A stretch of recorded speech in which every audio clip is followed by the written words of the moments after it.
Welcome back to the Pro Football Pod. We got the Week 1 recap. Aaron Rodgers has already ruined the Jets season, so Dolphins fans are feeling pretty good right about now. How you boys looking after Week 1? Shit, can't complain.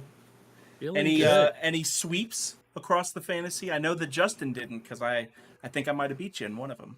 If CJ Mosley puts up 27 individual points in this game tonight, I have a strong chance, but that's what it's going to take. All right.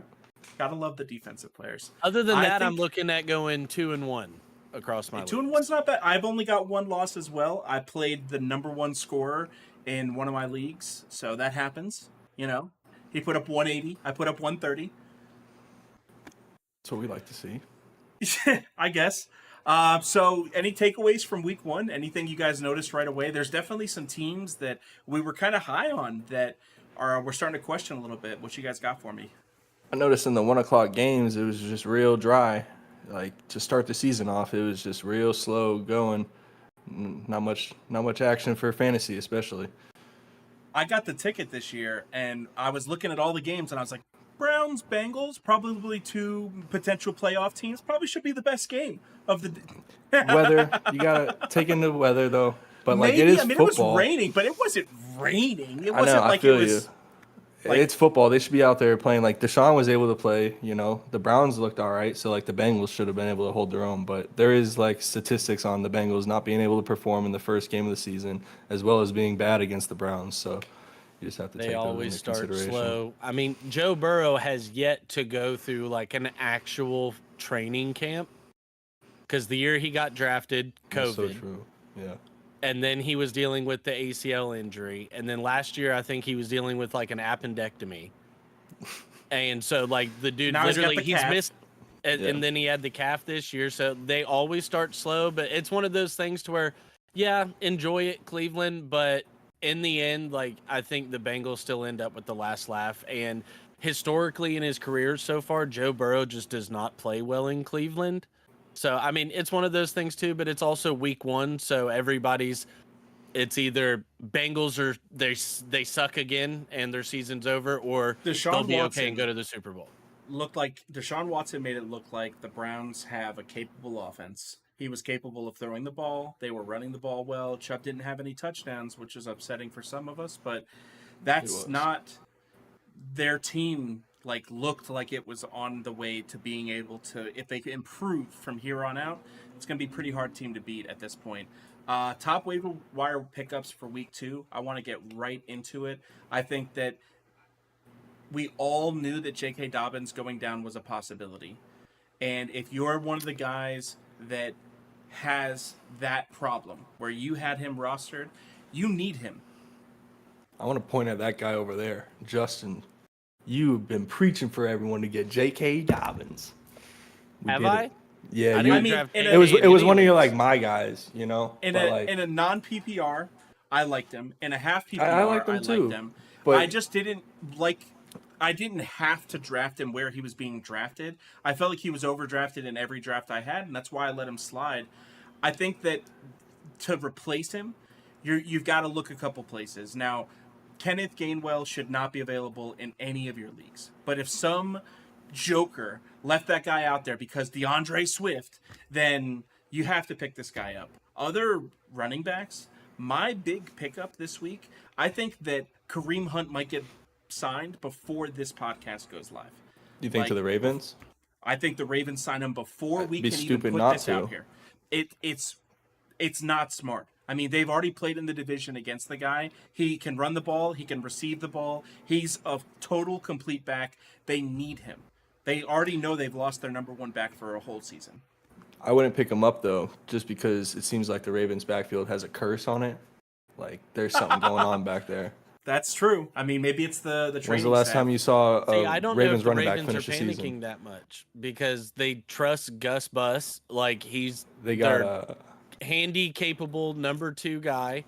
And Justice Hill, I mean, 9 carries for 8 yards, but ended up with 2 touchdowns. Who did the Ravens play yesterday? The Texans. And they struggled against the rookie quarterback Texans. I mean, they put up only like 20-something points. C.J. Stroud looked pretty solid in his debut versus that He looked solid scared. Ravens They defense. also Oh, He I'll was say running that. for his life almost Yes. every play. And But he made good decisions. He didn't throw too many picks. Like, I'm not it trying to looked like come down hard on him. It looked like they were playing a D'Amico Ryans defense on the other side, though. Like, They that's were. my thing. And They so were. it's one of those to where if the offense starts clicking on that side and they're able to put points on the board, I think the Texans are going to be one of those teams that end up keeping a lot of games closer than teams would like. And so because of that, they're going to end up sneaking a couple big wins this year, I think. Like, kind of something of what the Colts did with the Chiefs last year. Just a few things go their way and they're going to steal one just because of how aggressive that defense looks. It's still hard for me to want to invest too much into their offense from a fantasy standpoint because CJ Stroud needs to take so many huge steps from what he was capable of yesterday to be able to be a top 10 and really produce week in, week out. Now, I think that they've got two young receivers that look pretty good. Nico Collins, I can't remember the other guy's name, but I want to say the rookie. Tank Dell. Tank Dell. Tank Dell. And they also have I mean, Mechie. there's some opportunity there to keep an eye on, but I think Justin put it right. Against the Ravens, you're not really expecting to see the offense being able to flourish at all. They're going to have a lot easier matchups, and we can see what they do there. What else you guys got, though, besides like trying to fill that? The Ravens that also hole? have Latavius Murray, so that dude was a back a few years ago. I think that if I was going to get any of the three backs that they have, Gus Edwards, Justice Hill, or Latavius Murray, I'm going Gus Edwards. Absolutely. Like, that's just... Gus Edwards is the easy, safe pick. Justice Hill's going to score more touchdowns, most likely, but Gus Edwards is going to receive the ball. He does both. He's a good back. I think Latavius Murray is a veteran, and he's been able to maintain this like fantasy relevance, but the Ravens aren't the type of team, I think, for what he does really well. I think he needs the volume to be able to do it, and they won't give that to him. Mm. Rodgers is currently being evaluated with x-rays on his ankle. Yeah, that's a smart thing for them to do. Now, Kyron Williams made a lot of Cam Akers owners very upset yesterday. He got more carries, he got more targets, he got more everything than Cam Akers, and it makes it look like... Now, this could be just because of it being the first week, and maybe Cam Akers is still a huge part of this team, but this week they game planned Kyron Williams.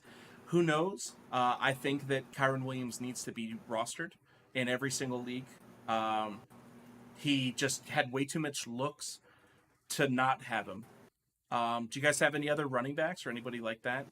It's just funny how it always happens week one. Like that secondary back on a team pops off for fantasy, and nobody ever sees it coming. Well, he was more effective. Like Cam Akers had 22 carries to where Kyron only had 15, but Kyron got 52 yards out of his, whereas Cam got 29 at 1.3 yards a carry. And the target difference... He got a touchdown, so that helped you. But, yeah, Kyron got 2 targets, no receptions, but he was still at least targeted, whereas Cam wasn't targeted once. Yeah. So Kyron is the guy out of the two that you want, because I don't see Cam being anything more than what he showed you versus the Seahawks. Like, he just hasn't been as effective. His yards per carry has been way down, and it's just he's not as explosive. Now, Justin, yesterday, the 4 o'clock games, we got to see Joshua Kelly look like a complete monster. We got to see him running the ball. He got a touchdown. He got a couple of decent gains. Would you say that he was working against a defense that was like Swiss cheese against the run? Or does that have a lot? Because we know that the highest paid offensive line in football is the Chargers. So they should be the best offensive line in football. They're all getting the most money. Do you think that it has more to do with the line or who they were playing? I think a lot of it, give your hat to Kellen Moore on that too, the new offensive coordinator from them coming from Dallas. Because look at how Kellen Moore was able to make multiple backs effective, fantasy relevant on his teams in Dallas, especially last year with Zeke and Pollard. I mean, so that's where I think it's a little bit of both. I think it's the offensive line's been together another year, so they've all been able to gel a little more. I think it's Kellen's running scheme that he's brought into him to open up the play action passing. And I think as well, the Dolphins' run D did look very suspect. Now, it was the whole Vic Fangio bend don't break, but there was just too many explosive plays that they allowed, especially in the running game. Yep. And so for me there, I think it's a mixture of just all of that, to where as far as like a fantasy guy, it's hard to judge that for week 1 because you don't have a sample size. But if you're looking at something like that for week 6, week 7, you're salivating at that, because it doesn't matter which running back I start. This defense is going to allow 200 yards of rushing, which is what happened. I mean, Herbert wasn't really 230. forced to have to That's do ridiculous. much because they were averaging 7 yards a carry. We haven't heard 234 yards rushing since Latavius Murray for the Chargers. Like, I'm sorry, not Latavius Murray. I was about to say, I just mentioned him. LaDainian Tomlinson. The Yeah. LT thing Yeah. messed me up. So we know that they're going to continue to run the ball. I think that a player that a lot of people aren't talking about is Joshua Kelly, because he's a backup to a premier back that receives the ball so well. He obviously is not going to be as valuable as whoever backs up J.K. Dobbins. That guy is the most valuable pickup this week, whoever's going to take over the Ravens offense. But I think that Joshua Kelly, especially with the ankle injury that Eckler's running, is a sneaky pickup. I think that he's a guy that might even be there after the waiver wires are over, someone that you might be able to pick up late, as long as all your other teammates aren't paying attention. Does that scare you for like Eckler's value going forward? Does it look Not like they even a little. Does it look like they're not looked gonna pound him? Well, ever since Melvin Gordon was there, Eckler's never been a high volume guy. He's been a high efficiency guy. He never got the most carries and the most targets in a season, but he's always had the most touchdowns and the most in other categories because he's just super efficient when he does get the ball. The guy looks like a fucking thumb. Like, he's just so big and compact. He's so hard to stop. Like, he's my favorite running back. There was no way I was going to get him in any league this year, because I don't want to take running back that high. Over C-Mac. For me, it's He's my something favorite to just running back. keep an eye on with Josh Kelly, simply because if it keeps up to where he matches Eckler in the amount of carries they have, then, because they both had 16 carries, so for me, it almost makes him flex worthy down the stretch. If it's able to continue to where they're letting him kind of pound that rock in between the 20s and just allowing Eckler to be more of that receiving back. And, looking at the Zeke and Pollard thing, like we were talking about with Kellen Moore, he's looking at Josh Kelly and Eckler over here as his Zeke and Pollard. It's just Eckler's a much, much more effective Tony Pollard, and Josh Kelly's just a younger version of what Zeke was giving you. So I want to finish up with Brock Purdy. I think that he's still available in over 75% of fantasy leagues. He was not expected to be a quarterback 2 because they've just run the ball so much. I think that the efficiency of the Shanahan offense has been waiting for someone like Purdy that's smart with the ball. He doesn't try to do too much. So I think that he really fits their system well, and he's going to continue to show fantasy relevance. This is not a starting quarterback to next week, but I think that this is a guy that we can pick up and hold on to. Everyone's going to be telling you that you need to get Puka Nacua and Tutu Atwell from the Rams, but we only know that they're going to be good until Cooper Kupp gets back. And honestly, before then, even only one of them is only going to truly have value every week. Puka Nacua is the younger guy, so he exploded last week. I would really love to see Tutu Atwell get involved this week. Roschon Johnson from the Bears is my last one. I think that this guy, he had more carries than Herbert. Part of that was that he didn't touch the field until the second half. But whenever he did touch the field, he got a lot of carries and a lot of targets. It looks like he might be that dual position. And the fact that they were giving him a bunch of looks means that they want this guy to be involved in the offense right away. Do you guys have anything else to add? Besides the Bears kind of taking a poo-poo on the game, like everybody was pretty hype about the Bears going into the season, and they just let us down. Packers didn't, though. No, I don't think people expected anything from the Packers, which was silly. They've got Matt LaFleur, who is a San Francisco head coach, runs a San Francisco-style offense, so it's going to be good and efficient. And Aaron Jones, look what he did for the last 2 years. Like, yeah, he had Aaron Rodgers, but he's a running back. He doesn't get his value from the guy throwing him the ball. He gets it from everything he does. He was having the best game in the day for all running backs until he got hurt. So I think he did have the best day for running backs. Damn, in nice. all my leagues, at least, like in full point and half point PPRs, he was the best. Yeah, it just sucks that he just got injured on that big long run. It looks like he pulled his hamstring a little bit. So like he should be fine. I watched a YouTube video. Shout out Fantasy Doctor on YouTube. If you don't watch him, gives great information on injuries. And he talked about the injury for everything from from yesterday, and he said that it probably shouldn't be a big deal for Aaron Jones at this point. We should be worrisome on like whether or not the Packers look so good because of how bad the Bears defense is, or do the Packers just really look this good and this offense going to be this efficient? Because they didn't even have Christian Watson out there, and Jordan Love did amazing. So once they get him added back, I could see them taking off. Hunter Henry surprised a lot yesterday. I think he was the number fantasy tight end. Can't believe people forgot about him. Yeah. Like nobody's it's not that him. They forgot about him. It's that they forgot. They think that Mac Jones isn't going to ever throw the ball. The guy had 24 fantasy points yesterday. He looked like a solid guy. If you need a quarterback, I mean, he's someone that's worth picking up. Ramondre Stevenson was sick. So their game plan changed from what it normally is, and they still lost the game.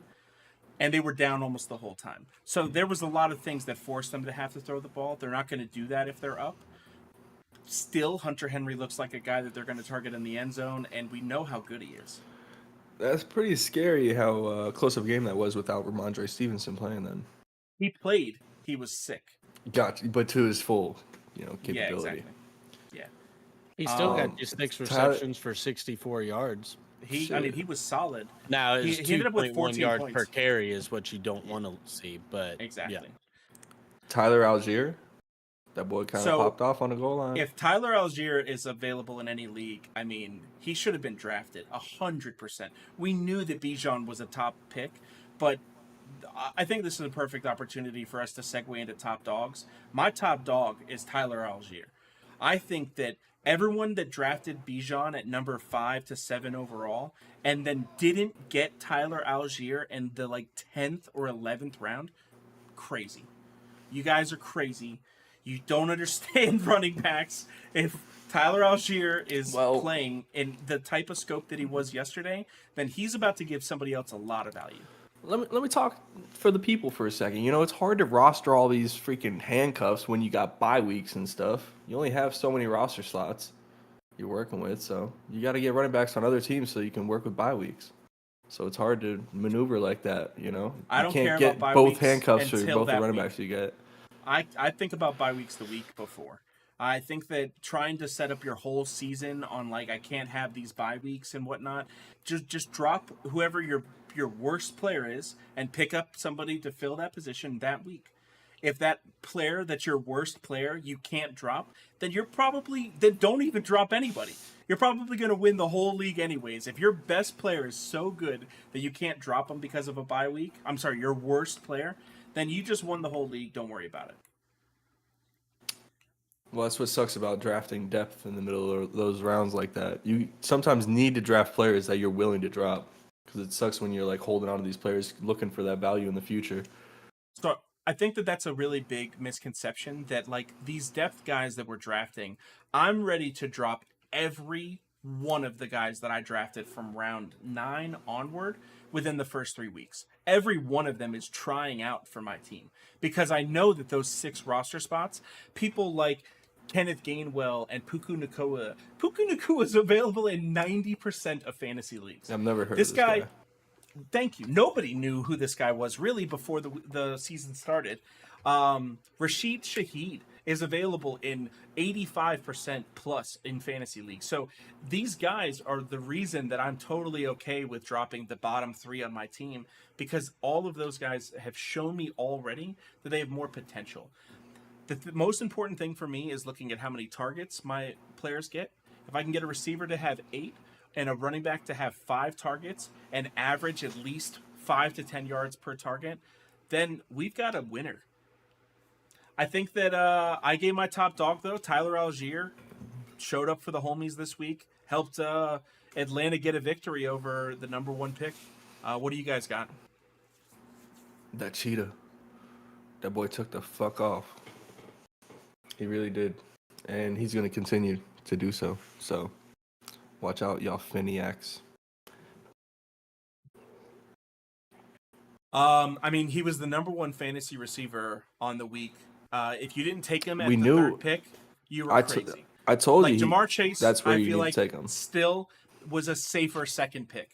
Not a lot. Not week 1, based off stats. But because T. Higgins and Jalen Waddle are so vastly different in like how much they're going to draw away from the star player of their team, I think that Jalen Waddle draws so much more. That's why you have to take Tyreek a pick later. But if you didn't take him at 3, I mean, I only have Tyreek in 1 league. I got 2 in 1 league, and not together though, huh? Not together. Justin did that one. How did that feel, Justin? Oh, it was great. It was great. Did you get a little victory from that? I have a Tua Tyreek stack in my dynasty league, and I've got a Tua Waddle stack in another league. It's a great time. Yeah, that's 70 points for the people that weren't counting. 70 points. Whew. That was a lot of fucking passing yards. Yeah. A lot of receiving yards. 215, man. The guy is he's gonna hit 2,000 this year. I'm convinced of it. If he stays Shout healthy. out. Your boy knew he was going to be the highest passing quarterback on the day. I mean, we had Patrick Mahomes play on Thursday. We had Aaron Rodgers playing on Monday. It was just like, who else is going to beat this man as long as he stays healthy? Nobody even 466 yards is ridiculous. And he wasn't even close to Dan Marino's record, which is mind-boggling. All right, Justin, top dog for the week. Who you got? I got to give it to Jordan Love. I loved what I saw out of him in the game. Ooh, I loved what he was. I did. No pun intended on that. Like, absolutely. Like, I mean, you're looking at Aaron Jones. Obviously, he got injured, but he still only ended up with 9 carries. A.J. Dillon had 13 carries, but for 19 yards. So yeah, he looked real after bad. that, the run game was just not effective. So for me, your first game starting at your first game post Aaron Rodgers, all the pressure's on you. You're playing the Bears in Chicago, where Rodgers has dominated. And told them how much he owns them for the last couple of years. So for me, everything on top of that, like, I absolutely give it to Jordan Love. Like, the dude just absolutely went in there, looked poised, looked in command of the offense. And, I mean, you don't want to get ahead of yourself here, but it's like, Jesus Christ, like, are the Packers going to have another 10 to 15 years of great quarterback play? Like, I know it's week 1 and it's all overreactions, but like I said, the Bears after what defense. you see there, it's just like, I hope it's the Bears, because I'll be damned if the Packers just get another 15 years. Oh, you're telling this guy. Back to back. You're telling this guy. Like, what the heck? Yeah, that would be insane. That's the Patriots of the AFC over here, bro. Aaron Rodgers has a walking boot on. Oh, he'll be fine. So a close runner-up would be Anthony Richardson. If they would have won that game, he would have had to be my top dog. That man played out of his mind.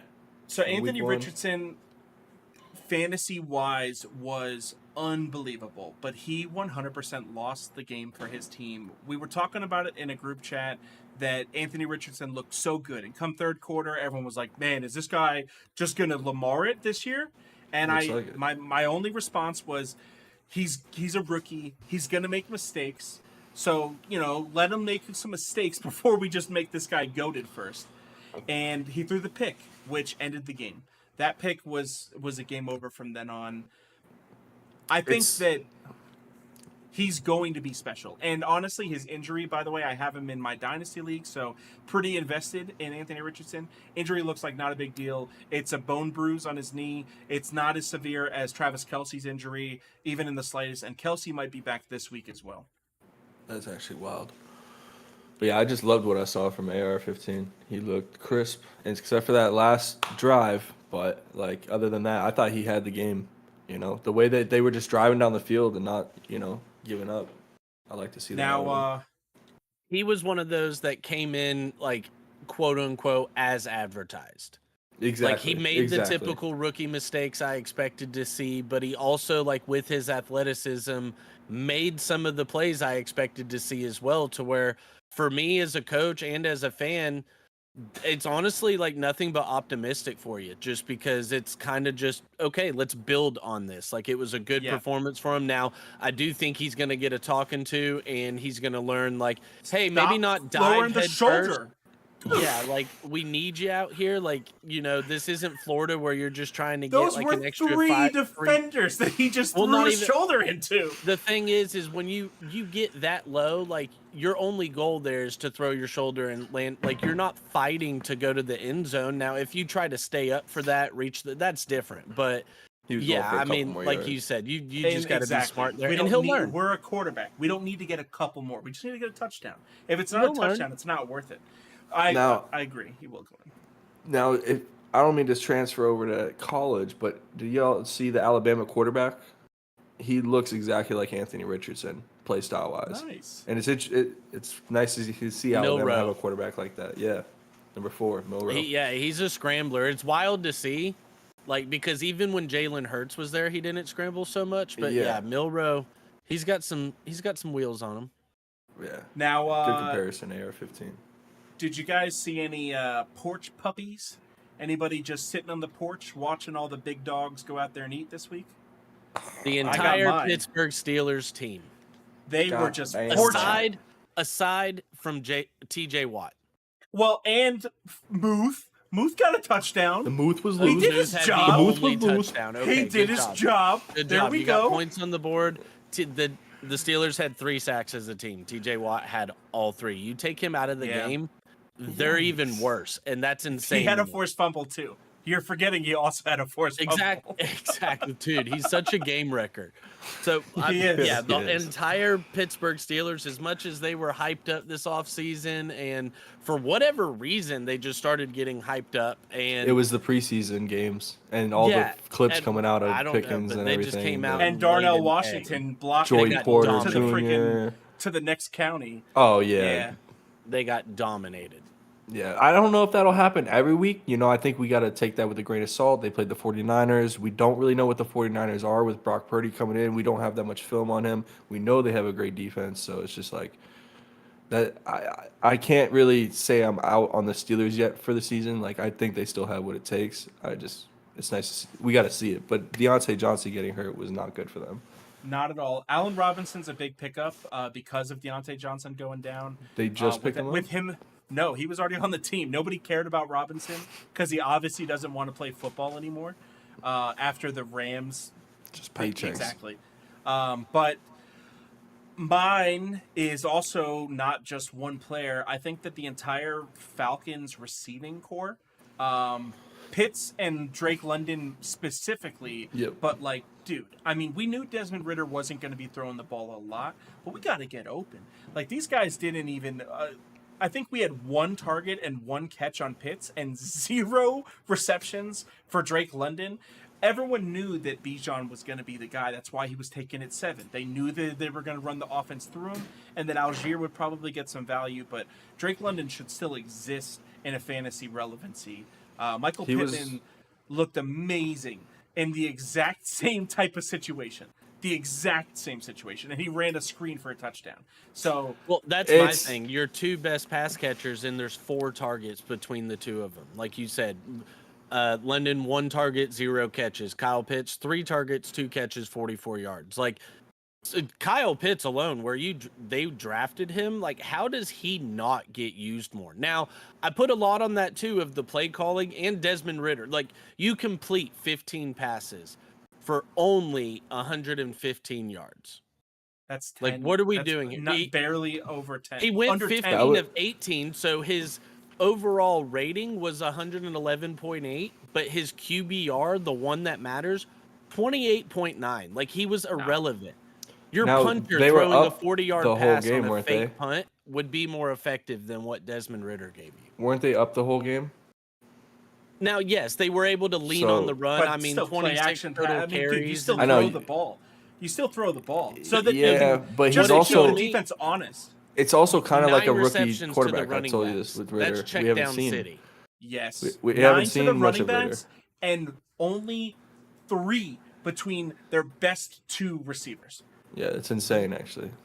That's That's what I told you about. Like it's how do you know if Bijan's going to be that dude if we don't know what the Falcons' offense can produce? So like dynasty wise, Bijan's that dude, but like who knows what the Falcons can do? And Bijan showed us that it doesn't matter. You know, he's going to get his no matter what. He is an anomaly. So I'm gonna write down on a piece of paper what I think Austin's porch puppy is, and then we'll see if I guessed it right. Shit, Austin don't even know his porch puppy. No, Well, let's get it. I'm gonna have to say them fucking New Jersey Giants not Wow. showing up. Yeah, that's Showing up. that's another one where you can pick the whole team. Yep, there you go. Saquon Barkley, Darren Waller. Where was Jalen Hylett? You ain't doing nothing all game. Throw a deep ball to Jalen Hylett. Come Hey, on. The I only just player needed that showed up was Saquon- Darren Waller. Waller I at needed least looked like Saquon he to was get trying. me 50, He 50 got yards. stripped. He got me 51. So I didn't Saquon watch did the what I second needed half to. of that game because I couldn't. I His- stayed up the night before smoking a pork butt and had to get some sleep whenever it looked like it was going to be a blowout. So I didn't see the second half. But Darren Waller looked like he was at least trying in the first half. He had the best catch for the Giants, and then it got stripped by Trayvon Diggs. So that was nice. It was a really defensive game for them. Like the Cowboys' offense couldn't even come on the field and do anything because of how many defensive scores were going on. It was ridiculous. There's a little bit of rain on the field. Diggs, he just scored a touchdown. The Bills are now. Is that what 10-3. John That's McEnroe money in perfectly the predicted? pocket. That's funny. We need that money in the pocket because A-Rod is out. Yeah, A-Rod That is fucks out up for the game, but everything for X-rays were everyone. negative. So hopefully it's just a few weeks for him because that would just be devastating. So, definitely some disappointments. They call it Overreaction Monday for a reason. Yesterday did not exist. It didn't matter. Don't blow up your fantasy team and decide to pick all new people because of what happened yesterday. Just start to pick up on some of the trends that are happening over the next couple weeks. Right into that. Tua, Tyreek Hill. I mean, the best performance. They look like the best receiving quarterback duo in the league. Pretty much Almost everyone that history. was negative against them all offseason did nothing but pull their pants down all day today. So it's great to see. The media only loves the Dolphins when they're awesome and then loves to hate them when they're not. What team? What team? Now, do they not, I will though? say this They offseason, I did never notice hate the on the shift Cowboys. from the Nobody media. does.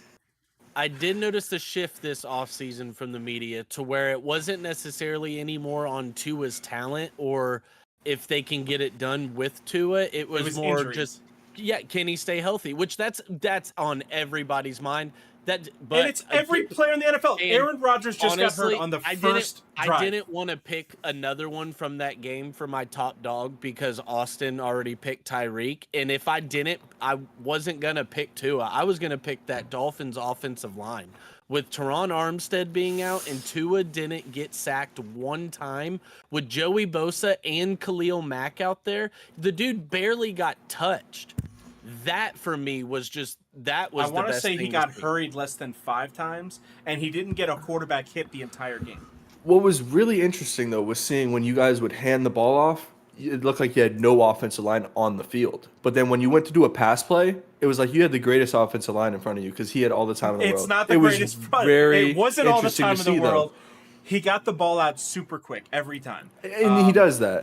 and it's nice to see he knew how right He hits his efficient back he foot really and that was. ball's coming out now, and then you have those plays too, though, where play on 3rd down, 3rd and 10 at the end of the game when he rolled out to his left and hit Braxton Berrios right at the sticks, or the play that got shown all day today where he steps up in the pocket, Khalil Mack is beaming down on his backside, and he just launches a 47-yard pass to Tyreek down the side. Like, it was honestly, like, these are times, though, to where I wish I wasn't a fan of a specific team like I am, because it's like I want to give Tua all of the flowers without seeming completely biased, because, like, the stats show it. He had the best performance of the weekend of week 1 by far from a quarterback's perspective. He showed why football is fun.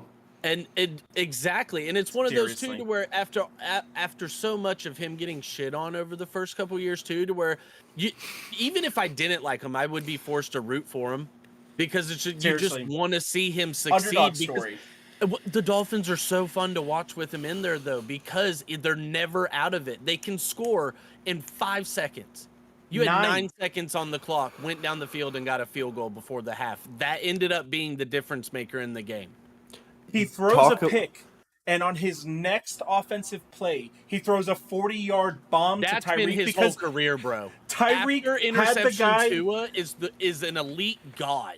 Yes, Tyreek had the guy beat after 5 yards. After 5 yards, Tyreek was a yard behind him. Like, so he just launched it. From that point, he was like, "Oh, he's got him." I mean, I think that last year you didn't see Tua do that. That was the difference. That's where this year he's going to be able to shoot for 50 touchdowns. He's going to be able to shoot for 350 yards a game. Like, it's not just sometimes it'll happen. He's going to just throw and pull the trigger. He's on pace for like 7,500 yards right now. And Tyreek's on pace for like 3,000. So there's that. He's only shooting for 2,000. We got to talk about that catch in the end zone, though, by Tyreek from Tua. I mean, that ball was the most perfect place ball I've yet to see this season. I mean, I know it just started, but goddamn. You couldn't walk up and hand it to him better. That was insane. Like, right over the helmet, literally dropped right in. Honestly, it looked like Tyreek just reacted and didn't even realize the ball was going to. Exactly. Like, he just trusted. Exactly. He just trusted. I know if I turn around and put my hands out, this ball's going to hit me here. Like, that pass was insane. The probability, I think, next gen stat wise, of him completing that pass was like 2.9%. So like, he should not have completed that pass.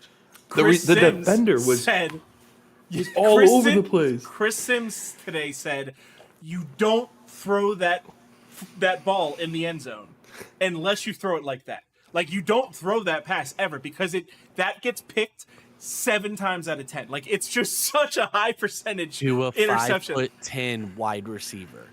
To a 5'10". You threw a goal line fade to a 5'10" wide receiver, and it wasn't back shoulder. Nope.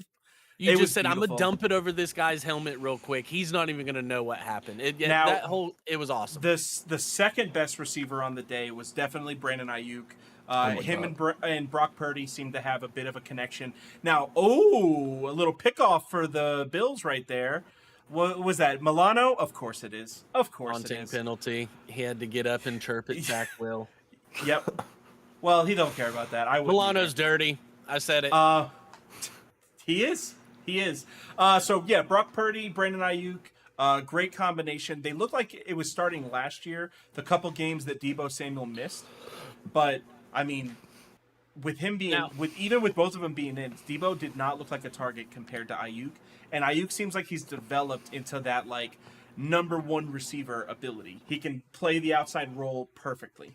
Now, I need to know, between the three of us, or maybe it was Sut when we had him on the pod periodically, who was hating on Ayuk constantly? They just did not like Brandon. Not me. I love Ayuk. And that makes sense, because Sut said in one of our group chats today that I can't hate on him anymore. I love this guy. So it was Sut then. So it must have been if you're watching, like you can't. You can't. I believe I tried to tell you, like, Ayuk's got the skills. I tried to give him Brandon Ayuk. All he had to do was give me David Montgomery before the game started. Like, on Saturday, I need David Montgomery. Brandon Ayuk's my 5th best receiver even after yesterday. So I'm straight with giving up him, but not for David Montgomery Not anymore. now. I might need a little bit more. Not You know what now. I'm saying? Yeah. Exactly. I might need, Yeah, who's something your else with that beast. Hey, let me get Where's Saquon, dog. where's you know what I'm Bijan saying? at? What, Where's what, Bijan? well. what does Kevin Costner say in Draft Day? It's we live in a different world than we did 10 minutes ago. Like that's what it is. That's straight actually up. crazy. Like after week 1, like the value of these players just skyrocket. But then you watch, he goes out next week, has 3 3 catches for points. 27 yards, and his bloop. But that's So, fantasy for you. I'm glad that you made that point. And before we talk too much more about how awesome Brandon Ayuk and Brock Purdy are, that's a good point. There's players like that. Mike Evans is my player that if I have him rostered on my team this year, which I don't, duh. I'm waiting for him to have a 2 or 3 touchdown game, and then I am actively trading him that week. Before he can put up another game, another stat line, I want him gone because I know that's the best outing he's going to get. When Justin Jefferson puts up 225 yards and 2 touchdowns this year, that's not necessarily his best outing. He can still do better than that. That's the type of player he is. So whenever I have a player that does outperform, now Brandon Ayuk is not quite that. He's still young enough that this could be a trend for him. I'm not trying to trade him. I'm actually going to hold on to him in the dynasty and wait and see after 3 weeks if he's that big of a part of the offense. I'll be able to get way more than a David Montgomery. I'll get a starting running back, and at that point, my team will be Which legit. is what you so need. If you're listening and you play for the dynasty, don't give me a starting running back because then you guys are all screwed. So you figure Purdy threw 29 passes, right? And his top 4 targets were McCaffrey, Kittle, Debo, and Ayuk. Getting McCaffrey 5 targets, Kittle 6 targets, Debo 7, Ayuk 8. I don't Spread see it any around reason why perfectly. something within those ranges don't continue week to week. Now, Yeah, whether it should. somebody else is going to be in the top that week for targets, Whoever just gets depends the on 2 game plan. touchdowns or who gets the bigger play, like that could be Debo But I next think week. that target share won't change very much to where you can rely on Ayuk as a at minimum flex every single week. I think At wide minimum. receiver 2. If he put up 8 Yeah. 8 targets is my baseline for a wide receiver 2. That's what I'm looking for. Wide receiver 1 or 2, you need 8 targets a week. So that's, I mean, again, it's like I was saying, I want to see it next week. I want to see it the week after. By the time bye weeks start happening, then I'm making full-on decisions on these guys. I think he'll get a solid like 15 points next week, but I don't think he's gonna blow up just because so? he already just blew up. Like that's just how football is. They're gonna make it the next week another guy. Like it could be They've Christian got the McCaffrey they're Rams. forcing or Debo like Rams even are Kittle. decent defense, man. Kyle Shanahan absolutely. I could see Kittle getting a lot of work in mindfucks that game, Sean McVay. Oh, that's right. Like, Yeah, they That's got right. him. He's got his McVay number. cannot beat Kyle Shanahan. That means, bro, the Rams are really surprising this year. I mean, they came out and beat the they were Seahawks. They're surprising gonna last week. Kyle Shanahan's I just said going this to year. have one coach in every single team that's one of his coaches so that he just never loses another game. Because I don't think that he's lost to the Packers, and I know that he beat us last year for the Dolphins. So I wonder if he's undefeated against his, like, coaching tree. You know, I'm pretty Saleh, sure he is. I think it's like Yeah. becoming the Saban thing to where it's like Yeah. his proteges just can't beat him. Which That's Saban fine. said he I doesn't love even that. care about that. He doesn't Oh, care he playing his cares. other coaches. Oh, He said cares. with his Yeah, he own does. words, his own Yeah, mouth. he's a liar. he he said he also was going to said he head was coach for never the Dolphins for a year. Yeah, I'm And then not last year. taking the Alabama job. Yeah, And that's then what he said with his 4 words, days with later, his mouth. he's He said packing that, his Austin. bags. Yeah, So, don't I don't tell me believe a what Nick word he Saban said. Oh, he said. All right, let's this. take it Yeah. down. Sorry, Sorry. you Well, touched a nerve. if you want to get more insight on We Nick both got Saban. pretty upset real quick right there. You touched That a wasn't nerve. planned. That What is- was what not did the- planned. What did the kids say? Triggered. I'm triggered. So there are 2 defenses that look completely legit. The first one put up a shutout, 40-0 on Sunday Night Football. They've got potential Defensive Player of the Year. You guys both picked him. I love you seeing you walk that jersey because that guy took over the game as well. It was interesting to see at the beginning whether or not he was going to be able to do that from the position he's playing, but it was insane how quick he was into the backfield and how disruptive he was. Like, I feel bad for every team that they're going to play this year if he's healthy. Daniel Jones was running around like a chicken with his head cut off. He had nowhere to go. So it's going to felt be bad a for him. terrifying. I kind of did My for a thing, second. my whole thing with the Giants is, and I kept thinking this as I was watching the game last night. You had an entire offseason coming off of a playoff berth and a playoff win to prepare for one team, your biggest division rival, And you can't put on up Sunday night 3 football. points. And you come out Couldn't and get not past the even 50. that, just the entire performance on both sides. That's what all three levels, special teams included. Like, that's what you put on the field. Like, There's got to be at least one drive you can put together. I do think it's one of those things to where, and I mentioned it a lot last season with the Vikings and the Giants. Watch them this year. They won so many one-possession games last year to where things fell their way. And I told you last season, the Vikings record was a complete fluke. Like, them winning 13 games was I can't lot believe of the that Bucks was luck. beat them. Like, the Bucks, like Baker, Mayfield, yeah, and but the I'm saying, Bucks. watch both of them this he's year. re-energized over there. Where, what is it? 40% of teams that make the playoffs don't make it the next season. Every They're year. going to be Every two of year. those. There'll be two of those teams looking out. Hell, the Packers looked worlds better than the Vikings did yesterday. Yes. And that's something I wanted to bring up was like the Vikings look like they might be the worst team in their division. The Bears. Well, are the pretty Bears. bad. I And know then- that the Bears, but it's also week one. We're like overreacting. The Bears we're supposed to be like that team in their division. Besides the the Bears Lions, are supposed to have a because of decent Justin defense Fields. and a really good offense. And Now, you just mentioned his name. From that fantasy perspective, from where he was getting drafted and stuff in fantasy drafts this year, how disappointing was Justin Fields yesterday? Pretty disappointing. I mean, like all the expectation out the window. I Like, think he Darnell did try to Mooney throw is the from the only pocket player a little that, more, like, but I he mean, had a DJ good Moore game. didn't get none. Nah, he only had like 5.4 points. I have him And in the league. Cole on the Kmet bench. was still seeing targets, but none in the end zone. yeah, I Nope. mean, it was It's like the abysmal. same So team as for last me, year. I think the Bears are still looking at the cellar, but like the Packers, if you're going off just week one overreactions, I don't know mean- if they finished third. For me, the Vikings thing was their running game was absolutely ghosted, and their defense still sucks. Now, is Brian Flores his first year with the team and the squad, so he's still got to have time to galvanize them and get the troops ready. But if you don't have the players, you don't have the players. How about the Lions taking out the fucking Chiefs, Super Bowl champ Chiefs? Lions look good. That's what you wanted to see. I mean, we talked about it all offseason with Dan Campbell and biting kneecaps off and stuff like that. And you come out there, Super Bowl champs, week one, Thursday night football, and all phases for them did what they needed to. You held the Chiefs to 20 points. Like, your that's offense insane in only scored itself. 21, but you held the Chiefs to 20. Now, Kadarius Toney not catching anything, that was kind of an anomaly. Like, we've never seen anything like that happen. But like, it was Kadarius Toney and Sky Moore. They both looked just absolute horse. I hate the I dog mean, on them because it's week Rasheed one. Like, Rice can't at overreact, least but like, caught that touchdown, and he was able to catch a ball. Like, these guys were targeted and targeted and targeted. Hit him in the hands. They have the best quarterback in football. And if they can't get on his page, I mean, what are you doing? There's a reason that Mecole Hardman left. And it's because he wasn't capable of playing at the level that they needed. And I don't think that these guys are either. Sky Moore was someone I was saying before the game, maybe you should start this guy, look at him. Who else are they going to throw the ball to?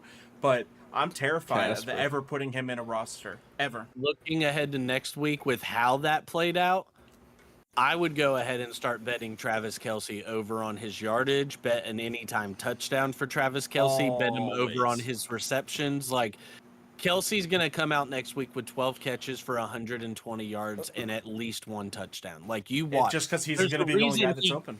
Well, there's not even that, but there's a reason he gets the targets he does, that trust factor there. And you saw it. Mahomes does not have that with any other pass catcher on his team. Nope. And It's that's what sad. happens when you pay His a tight handful of ends players as much Did as you're so paying much them. better. Both of the other tight ends did better than all the receivers combined. Like, I thought it would be an advantage not knowing who he's going to throw that ball to, but it's not whenever they can't catch the ball. Now we already talked about how Aaron Jones, looked legit. He's a little bit injured, but he should be fine. Keep an eye out. You'll know by Friday if he's going to be playing this week. Jordan I Love think as he well. was the best pickup in those later rounds, like round 3 or 4 that you could get for a running back. I mean, he was the number 1 running back this week. People slept on him because they didn't know what the Packers offense Sometimes would bring fourth with Jordan and fifth Love. round, dude. Like he was going late. So San Francisco D, they embarrassed Pittsburgh, and maybe it's Pittsburgh, but I don't think so. I think that their defense is legitimately goated. I think that they're going to be the best defense in football, and I think that they're my pick to make it to the Super Bowl. I know Austin doesn't want to hear that, but it's going to be hard to stop them. The Cowboys look better on paper. Like I was saying I just want to earlier. see them. Like I want to see CeeDee Lamb and Tony Pollard completely take over games. And they didn't have to last game, so we didn't see that juice. But like I was saying earlier in the podcast, we'll see what the 49ers are week 5 and 6. After every team has been able to see what Brock Purdy is going to be coming out with, you don't know what he's coming to do whenever he steps on the field. We only have such a small sample size of him, and it really does play into factor like for these teams. You see whenever a rookie quarterback goes out there and is able to produce. 8 weeks of game tape on Brock Purdy, and for me, I think it's a matter of the 49ers versus either the Cowboys or the Eagles in the NFC Championship. Like, that's the only outcome I see coming from that. Don't count out the Lions. That's the top 4 teams right there. Yeah, you get to the playoffs, anything can happen. But when that Lions defense is, or not Lions, but sorry, the 49ers defense is legit. Like they really are. Fred Warner on all 3 levels, dude. That dude comes out to not necessarily hurt people, but he wants to let it be known like he's hitting you. I just think that he's got such soft hands. Like he's receiving the ball so well and covering like a beast. Eric Kendricks is the only linebacker I like in coverage more than Fred Warner. No knock on their D. I think they have a great defense. I just think that the Cowboys this year are just one step above with adding Stephon Gilmore. Like, we are elite on the outsides. We are elite in the middle. Like, there's not one spot. I mean, Bland in the safety spot is just getting picks. Like, this dude had 6 picks last year. It's ridiculous what this defense is. I'm really hoping to see them this year. Like, in person. So we already kind of talked about the Bengals not showing up. I don't think we need to really cover that anymore. You guys want to wait till next week and then wrap it up? Yeah, next week, this Thursday night. So game. this Thursday, we're looking at Vikings-Eagles. Vikings are playing at not 1:00, so Cousins in prime time, baby. Don't expect too much from Kirk. Maybe he breaks the curse this week, but I doubt Eagles are, as of right now, a 7.5 Why point is spread. Josh Allen going airborne? It's Josh Allen. So, with how the Eagles played the Patriots last week, I'm not too confident with them covering the spread. The Vikings defense does look like shit. What's the spread? No, the Vikings defense is 7.5. No, they're not decent at all. They're covering. You say that, but like horrible. They're I know horrible defense. I get that, but they also have Like, an maybe offense one that of the could worst. surprise you. Yeah. So you think Slayton's gonna just shut down Jefferson again, like how it was last year? I think that Slay. I don't think that Slay shuts them down. I think that the Eagles' defense is still in playoff potential. Like, they looked legit. I mean, the pick six wasn't 100% on the defense. That was kind of on the offense. If we're being he real. tipped it up to him. Yeah, exactly. So it's not like everything was them, but bro, they look legit still. I don't think that I would shake my tail at them or anything. 7.5 seems a bit high. I might wait until Wednesday and see if they can drop that down to 6.5. So yeah. Because if I'll take 7, they're gonna win by a touchdown. I don't think that the game stays close. I mean, okay, let's. If the Bucks were playing against the Eagles this week, what do you think's happening? The Bucks are getting destroyed. Well, I mean, the Bucks actually do have a solid defense and a quarterback who we haven't seen film on this team. He's putting the ball out there to Godwin and Evans perfectly. Baker did well, bro. Like, it's hard to compare him to the Bucks because we don't really know what the Bucks are yet. So if you have Alexander Madison, Hawkinson, Justin Jefferson, obviously you're starting them. Where Yeah. you drafted these guys, there's no other option. Are you Maybe starting Jordan Kirko. Addison Yeah, in the flex that's after a what you that's saw a last pretty week? good, especially because of what fantasy was last week in the 1 o'clock games, and there wasn't much points being produced. Like I think everyone can agree with like everyone's teams looked weird with the fantasy All points right, this year. I got one My for thing, you. I I'd got one. You I start. got a can start question. Addison. Romeo Dubs or Jordan Addison? Is Christian Watson playing? No, he's still probably going to be out. Then Romeo Dubs because he's the number 1 receiver on the team. Okay. Dobbs. Is it Dobbs? I thought it was Dubs. I don't know. I thought it was, I didn't listen to the game yesterday, so I didn't hear them call him out his name. Okay. So I mean, I think that for me, Jordan Addison's a start on the Eagles side. it's definitely someone you love to see because like I'm really high on him. I drafted him on every league I could, and so like it was great to see like that pay off for me. Him actually do what we were expecting him to do because he's going against like he's the second receiver with the number 1 receiver in the league. So like just think about how much he's going to take away from, and he's going to be so open. All right, I got another one for you guys. So you got a player like Muth on your bench, and then you got Goddard. Are you playing Goddard this week after putting up the goose egg? Goose egg. I would go with Muth just because I know what Muth is going to give us. Watching the Eagles' offense last week or this past week was kind of alarming. Like I didn't really see They them were playing like the Patriots. The Patriots have always had a good defense. it's like playing a hybrid defense. Like you never know what you're gonna get. So the Patriots are known for doing one thing. They always take away whatever your biggest weapon is. Jalen Hurts is the biggest weapon for the Eagles. So I think taking away his run ability and forcing him to not make the passes that he wants is exactly what they did, and they shut him down pretty solidly. Did you see that hit on him when he fumbled Nah. the ball? Bro, he got lifted into the air and just chucked and fumbled on the play. Like it was one of the biggest hit sticks of the day. So I think Kenneth Gainwell, if I have the option, I'm going to play him in the flex. I have other players that I want to play above him, but like if I have somebody like a Van Jefferson, somebody that didn't really perform for me last week, instead of putting one of these waiver wire guys on my flex, I'm probably going to go ahead and put Kenneth Gainwell. He's their starter. He catches the ball. He's just going to be really a big part of their offense this year, even with them having DeAndre Swift, and until DeAndre Swift shows that he's the number 1 guy. Did he do anything? Gainwell. Nothing. Not Did really. he show up? Because like when you're talking about daily fantasy, he was really high on like the money. You had to spend a lot of money on him, and it seemed like they were gonna He use wasn't him. worth it at all. And whenever A you're lot of drafting players in were like fantasy, he's really down on the ADP. So it's like you can get him for free. Ish. So it's like, yeah. So it's He was a like fifth people round pick. didn't know what he's gonna be capable of. So like he didn't do anything on the Eagle side this Now, week to at go least. back to what you said earlier, Austin, I wouldn't go Muth over Goddard.